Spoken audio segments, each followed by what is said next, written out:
Hey guys, it's Wholesome Joe ASMR. This is my brand new ASMR channel. I am relatively new to the ASMR space. I listen to a lot of ASMR, but I've not performed a lot of ASMR, so bear with me, I'm learning. If you hear anything or see anything that you think could be better, please feel free to leave me a message in the comments. Let me know what you think. I'm learning as I go. So, in this particular video, we're going to be going through Egon Spengler's journal, which was included in the Hasbro Haslab Spengler Proton Pack. Now, if you're a Ghostbusters fan like I am, then you probably have one of these. And if you're also a Ghostbusters fan like I am, it means that you probably already know that Ghostbusters Day is tomorrow, July 8th. And they're going to be doing a lot of celebrations and events in New York tomorrow in honor of Ghostbusters Day. They're currently filming the new Ghostbusters movie in both New York and London, and there's been a lot of videos and pictures going around the internet of the Ecto-1, which has now been refurbished and brought back to its former glory. And depending on your feelings on spoilers for movies and things, you may or may not be a fan of that. But in this video, we're just gonna go through this Egon Spengler's journal that came with the Haslab Proton Pack. I'm going to try not to be too long-winded. We're just going to talk about some of the things inside of it, and maybe you'll get a tingle or two from that, and especially if you're a Ghostbusters nerd like I am, then maybe you'll also learn something or see something that you didn't see or didn't know about Dr. Egon Spengler. Now, so we're just going to go ahead and open this up. Now, this was one of the perks or the different tiers from the Haslab Proton Pack. I don't remember which tier this was, but we were able to receive enough people decided to buy the Proton Pack that we were able to get the Spengler's journal, as well as some other pretty cool goodies. So let's just go ahead and open this up to our first page here. Got a nice faded sort of parchment paper document look going here. Like, I don't know if this was supposed to actually look like Egon's journal, because I think there is some things in here that definitely does look like it could have been notes or things written down by Dr. Spengler, or if this is more of just a fan service sort of idealized document, as it were. Now, I wore my flight suit so it would feel a little bit more authentic, even though you can only see just a little bit of my sleeves.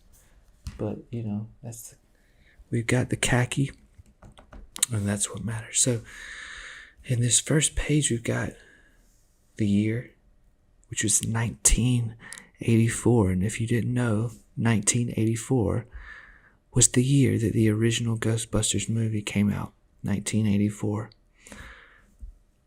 I was born in one of the years in the 80s, but it was not 1984. We're not going to say what year I was born in this video. Highly unusual day balanced by both positives and negatives. Yeah, positive and negative. And I'm not going to go through every single thing, but you can sort of just see what's on the page. I'll just move it over a little bit so we can see it. Right? Ectoplasmic residue collected at scene. He has a little note that says, "Thank you, Venkman." Venkman always the comedic member of the team, always providing the comedic relief for the Ghostbusters. Dean Yeager demanded that Venkman, Ray, and I, referring to himself, vacate the campus immediately. I don't know if you remember,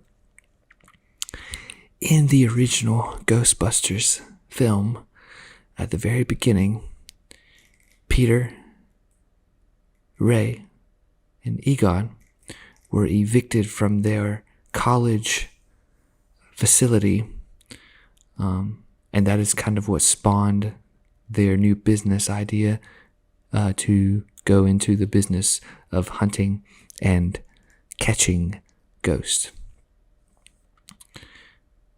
Probability of tarnished academic reputations is 99.7%. It's a very specific percentage. And then if we come down here, there's a little hand drawing of the gray lady. The gray lady. The gray lady.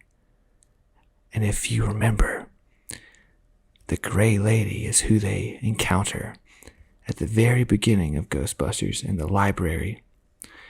A class 4 entity, right? Class 4, correct me if I'm wrong. I don't know my Roman numerals very well. According to Tobin's Spirit Guide, and Tobin's Spirit Guide's another thing that we'll probably get into if you don't know about the Tobin Spirit Guide. It's a full torso apparition, and it's real. That's what Ray says in Ghostbusters when he sees the gray lady for the first time. Thrives in silence, which is also why the gray lady turns to the Ghostbusters and whispers and goes, "Shh," because they're in a library. How appropriate for ASMR with whispering. But she responds with aggression when threatened. And then when Ray has a great idea, he's got the perfect plan, and he goes and he approaches the gray lady, and he just screams at her and says, "Get her!" And of course, she responds with aggression when threatened. So we're going to turn the page. Now,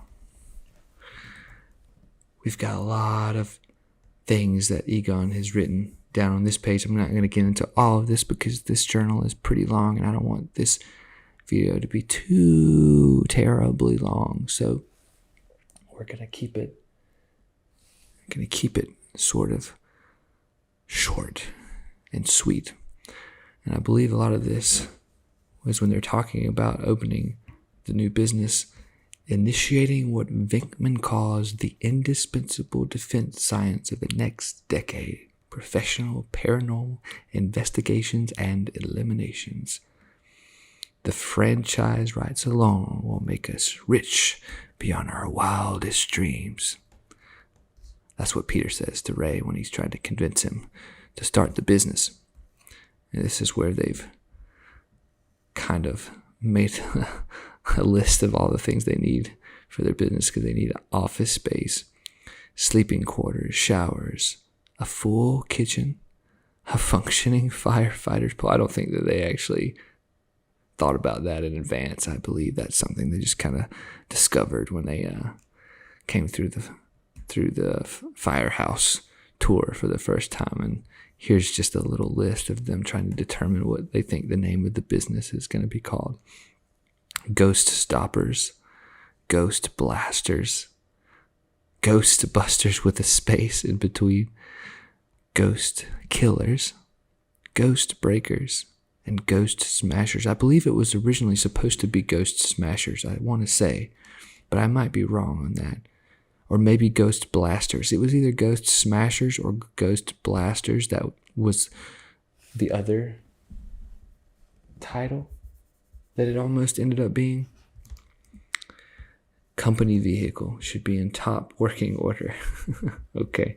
And then you have some logo designs. Obviously, we know what the logo ended up being. One of the most recognizable logos pretty much of all time. The Ghostbusters No Ghost logo. So we go to the next page, and we've got basically a rundown of all of the Ghostbusters equipment. The initial equipment that they used. The particle pack. That's a new way to refer to it. Most people know it as the proton pack, which you can see right there. Move this down a little bit more so we can see. Proton pack. There's a little hand drawn of the proton pack. Portable nuclear accelerator. Portable nuclear accelerator. Say that 3 times fast. Portable nuclear accelerator. Mounts to an LC1 Alice pack frame.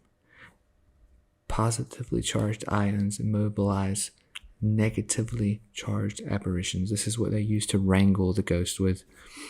Has a neutrino wand, which is right here, or ghost grabber as it's referred to in this journal. Emits plasma stream to incapacitate paranormal threat, intensify, or control beam as needed.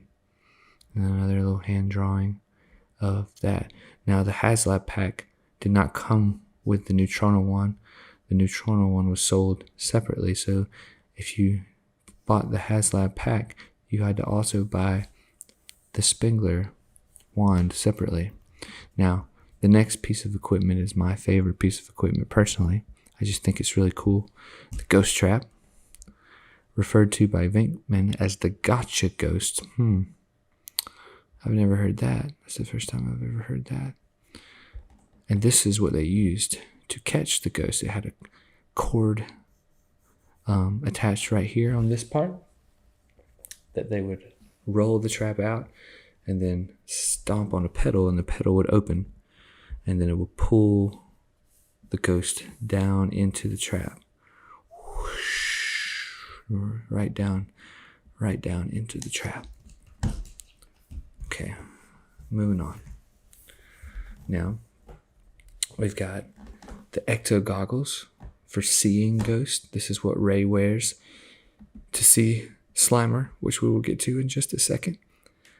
The ecto goggles that are made from a pair of night vision goggles, an actual pair of military night vision goggles.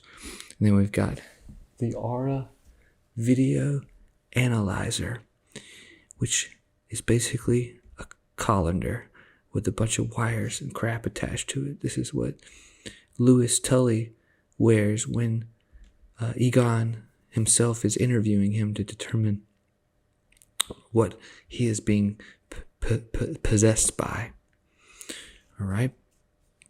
And then we have the ecto containment unit, which is where the Ghostbusters store all of their specters and ghouls and ghosts in the ecto containment unit.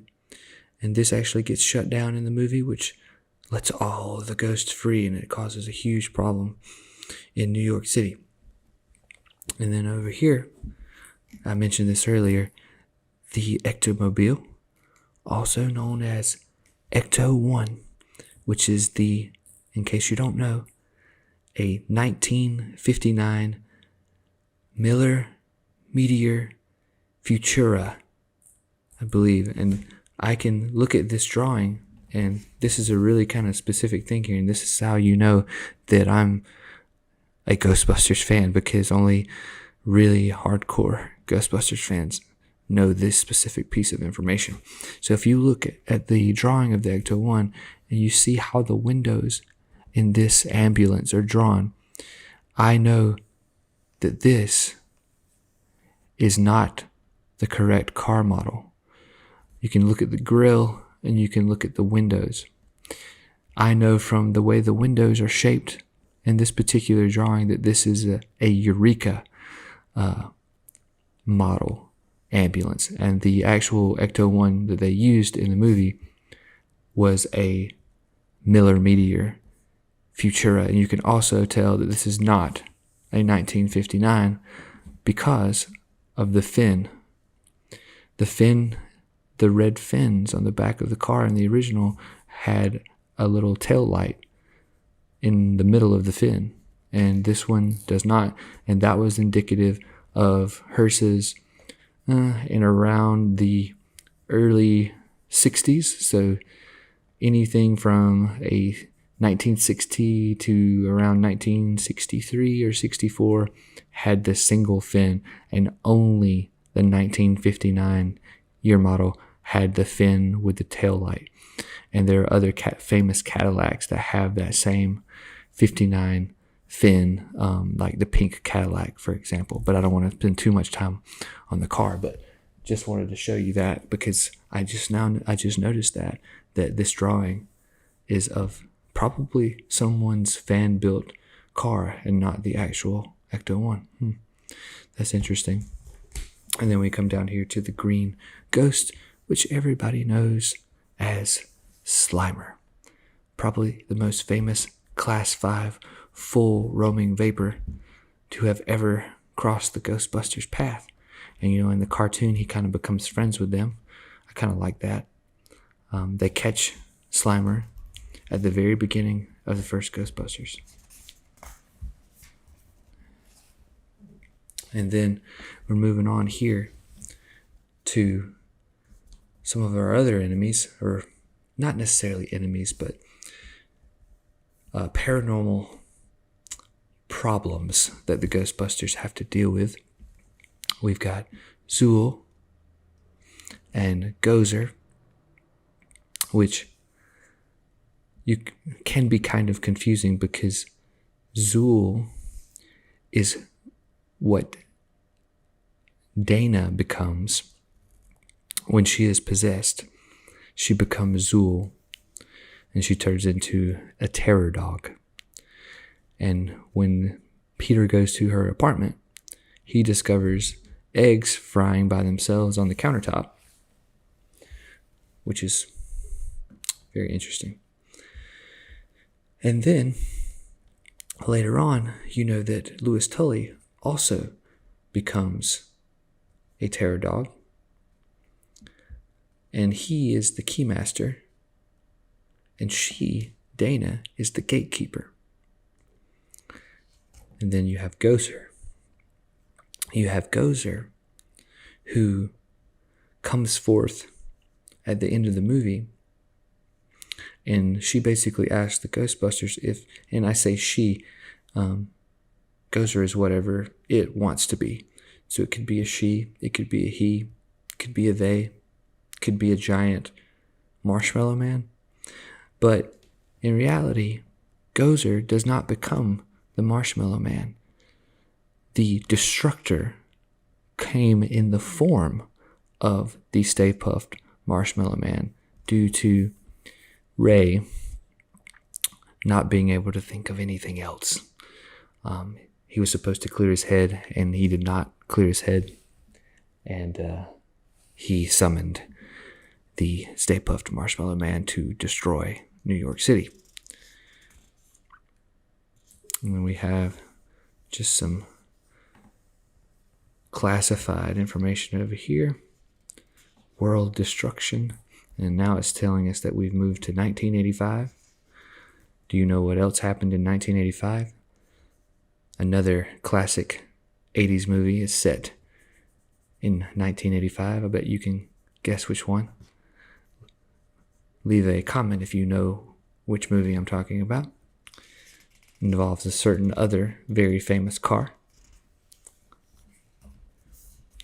And then moving on, we've got some designs for a mobile containment unit. I don't know how I feel about this. It looks kind of like a tractor, trailer, truck of some kind. Class A commercial driver's license. Looks like you would need a CDL to drive this. Interesting. Naturally, Venkman has already gone on record making a push for going national. And then, the next page, we've got some more equipment. The Geiger-meter, which you will see in Ghostbusters 2 quite a bit. And then you have the globuscope, which I didn't actually know that that's what this was called. I'm trying to remember exactly where in Ghostbusters this is used. I know I remember it, but I can't remember which scene that it was used in. So if you know, let me know in the comments for sure, because I can't remember. Maybe I need to go back and watch it. Maybe I'm not as big a fan as I thought I was. Okay. Now, moving right along. Let's see how many more pages we got. We got quite a few here. We may not make it all the way through this if we don't hurry. All right. I said this was going to be short, but we're not doing a very good job of keeping this short. So in 1989,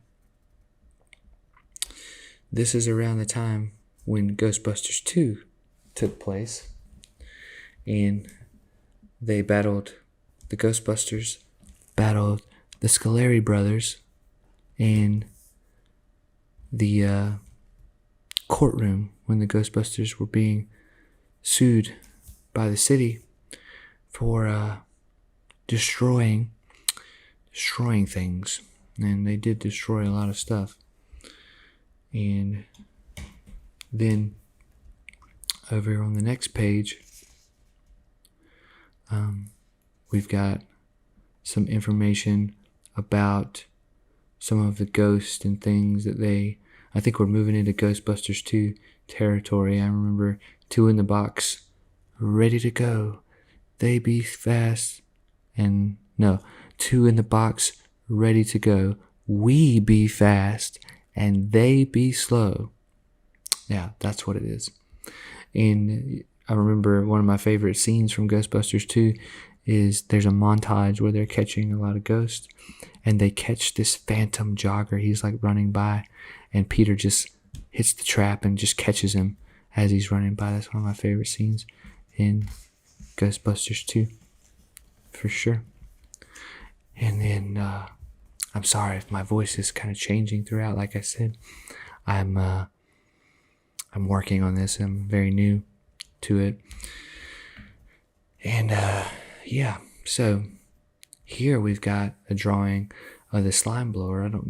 I really liked this addition to Ghostbusters 2. It was a new piece of equipment that they added for Ghostbusters 2. And they put positively charged slime inside of this slime blower and used that in order to coat the inside of the Statue of Liberty so that they could take control of the Statue of Liberty to fight this lovely gentleman. I don't know if you're familiar with him, a gentleman by the name of Vigo the Carpathian, who is very, very well known in Carpathia for doing a lot of really bad things. He was poisoned, stabbed, shot, hanged, stretched, disemboweled, drawn and quartered. Yeah, he was a very bad dude. And there's Ray Ray and Peter. Then we're in, I can't quite see the year. I don't know what year. This might have been after Ghostbusters 2, so this is where Egon starts doing a research and starts figuring out that there's something else going on. And that's where the plot of Ghostbusters Afterlife starts to come in, and taking place in Somerville, Oklahoma.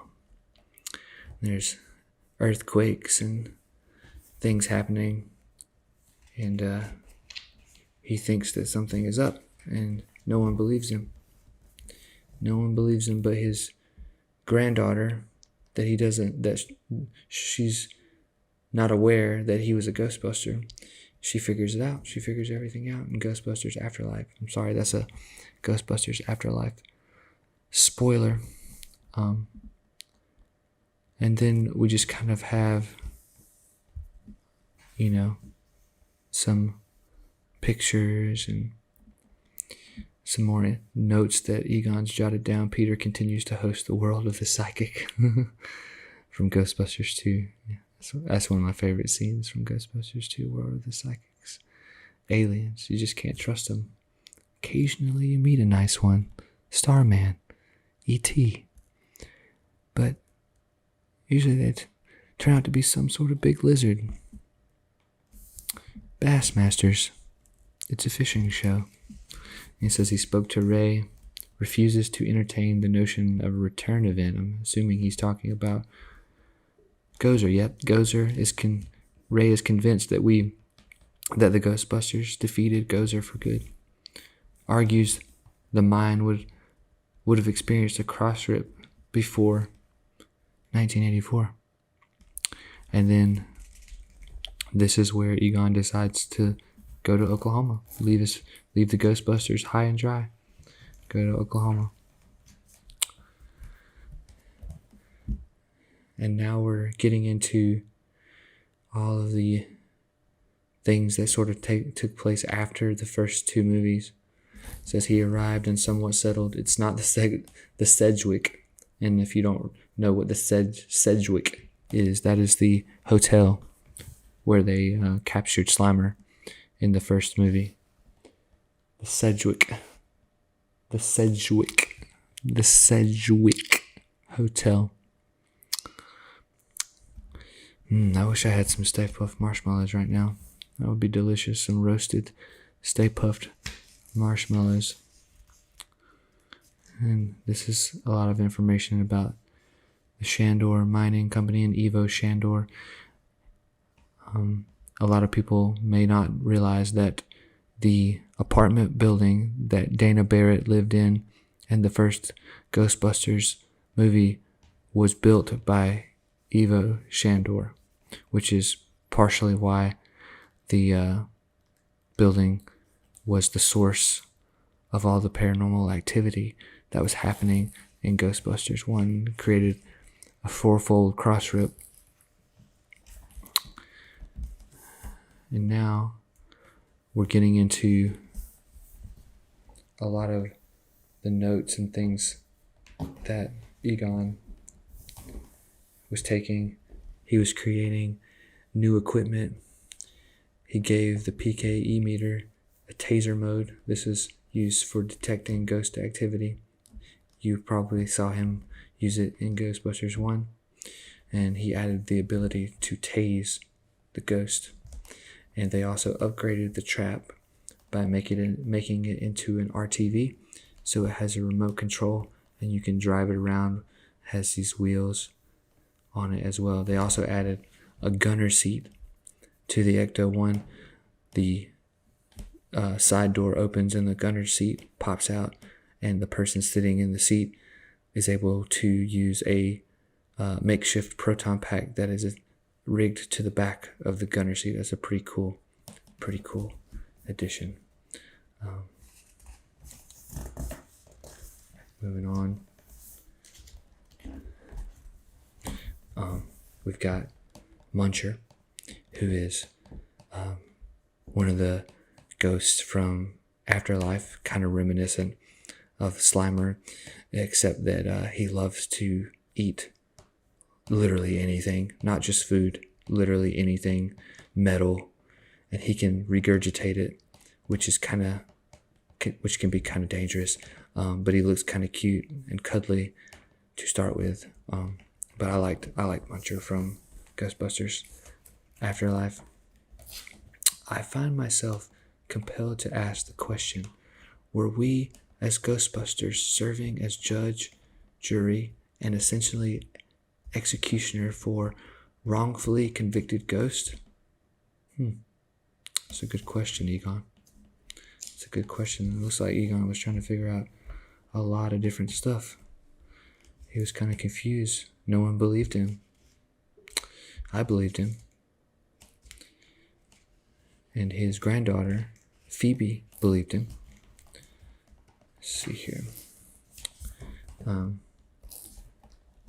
So there's a lot. He was doing a lot of research, taking down a lot of notes and things. I'm not going to read all of this because you should get one of these for yourself and read it.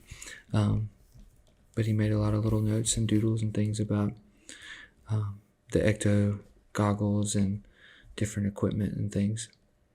And then I don't know if you see over here, here's a business card for Ray's Occult. I'm going to turn it this way so you can see it. Ray's Occult, 201 St. Mark's Place, New York. 212-555-2368. I don't think you should call that, but there it is, just in case. This is Ray's Occult Books. This is his bookstore that is introduced in Ghostbusters 2. And I think that he continues to work there even after that. That's kind of how he made ends meet. Then we're getting... I've received word from beyond Somerville in the form of a visit from Janine Melnitz, the only link between Ghostbuster and Dirt Farmer, because Egon became a dirt farmer. And then, of course, Winston Zedmore, became a very famous businessman and is doing very well for himself, a very underrated member of the Ghostbusters team. One of my favorite Ghostbusters.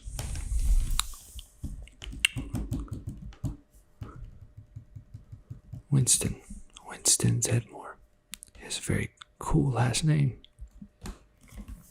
And then wrote some notes about where everyone is, what they're doing. Picture of him, Peter, and Dana. Peter Venkman remain with the world of the psychic until cancellation after 5 seasons. Made it 5 seasons. That's pretty impressive, Peter. He's presently a professor, and he teaches advertising. Happily married to Dana. Happily married. Excellent outcome. Dana is an artist. She's also a musician. She splits her time between the New York Philharmonic and the Manhattan Museum of Art. She's a very acclaimed cellist, and she likes to restore art, as you may have seen in Ghostbusters 2. Their son, or rather Dana's son, Oscar, no longer lives at home, but he's apparently pretty happy with his life, which is good for Oscar. Louis Tully has an established accounting firm, Tully, and Tully, there's no second Tully. And he moonlights as a tax probate lawyer. All right, and then we have some more notes. And then we have some more notes. A drawing of a map showing where the fault line location and things are. It's kind of, I don't want to spoil Ghostbusters Afterlife, even though you should have already seen it by now. And then some more notes of how he was going to take down Gozer. Preparations have been made, checked, double checked, and now triple checked. The ecto extractor derivative of the slime blower. That's a very interesting device. I don't know if they actually showed this in Ghostbusters Afterlife. I'm gonna have to look into that. And then we've almost made it to the end. We've got, although Ray is more than likely to conjure up any number of horrific anomalies, Venkman liable to say something that elevates Gozer's ire, and Winston apt to try to talk me out of this hazardous approach. I feel a sense of inadequacy derived of their presence. I miss my colleagues. I miss my friends. I truly hope we can reconnect when this is done. Also, I would savor the opportunity to forge new connections. I've been keeping close watch over them all, and I miss my family. And Egon's family, if you've seen Ghostbusters Afterlife, is right here. Here's Callie, his daughter Callie. We don't really know the specifics of at what point Egon became a father, but this is Egon's daughter. Trevor and Phoebe, his grandkids. And you probably recognize Trevor from Stranger Things. And Phoebe, who is played by McKenna Grace. And they end with, let's show this prehistoric bitch how we do things in Somerville. Very nice. And then we have this nice photo of the Ghostbusters getting ready to go into action in 1984. Supposedly Janine took this photo. I don't know about that, but anyway, that about does it for our Spengler's journal. Thank you so much for sticking around for this long. I am sorry for any sort of audio issues that I'm sure I will have encountered. Being that I'm new to all of this, once again, leave any thoughts or notes or anything like that in the comments. I will make sure to read them and use them, and I hope that you watch some of my other videos, and I hope that if you are a Ghostbusters fan like me, that you have a great and fantastic Ghostbusters day tomorrow. And we'll leave it at that. Who are you going to call?